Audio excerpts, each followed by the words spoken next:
call to overhaul the nation's criminal justice system and push for racial equality is front and center today as thousands gathered in the nation's capital for the March on Washington. It marks the 57th anniversary of Dr. Martin Luther King Jr.'s I Have a Dream speech. It's also coming on the heels of protests over a police shooting in Kenosha, Wisconsin. I talked to Toledo's police chief and a local community activist in D.C. for today's march about the state of police reform in Toledo today.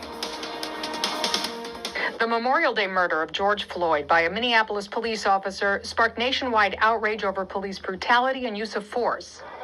It also sparked a protest in Toledo at the end of May that turned violent and prompted calls for police reform in Toledo.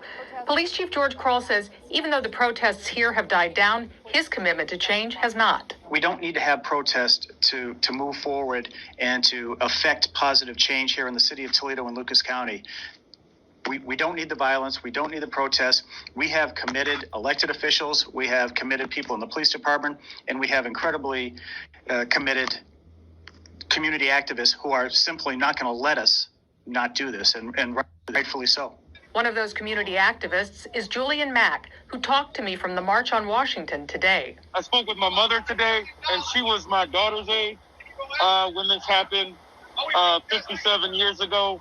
And I don't want my daughters to have to show up 57 years from now to do this same work, right? So it's hopeful, but it's also frustrating. The mayor and the police chief have made a big commitment to police reform after the George Floyd protests in Toledo in May. What do you think the status of those reforms are? It's too slow. There's a mandate that when people are gathering and demanding change, like on May 30th when we gathered outside the police station, we have to use what Martin Luther King said is the fierce urgency of now.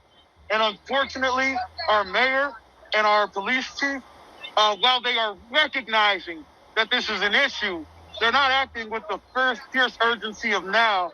But Chief Kroll says just today he scheduled special training in September for command officers on de-escalating violence during a protest or mass gathering, followed by a simulated protest in October. That way our supervisors can actually hands-on understand how to line up their officers, how to push people out of the neighborhoods and try to keep the peace without resorting to any kind of physical type or ammunitions having to be deployed.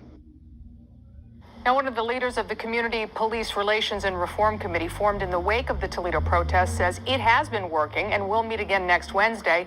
Incidentally, Julian Mack, one of the more than 100 people who've applied to temporarily fill one of 4 vacant seats on Toledo City Council. A rollover car crash